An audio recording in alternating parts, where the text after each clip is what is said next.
برای مجبور به خارج جواب خانش نکنین برای از خدا.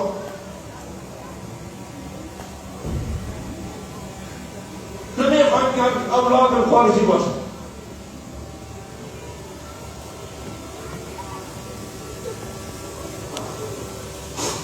ببینیم بی خاک ما چی میشه.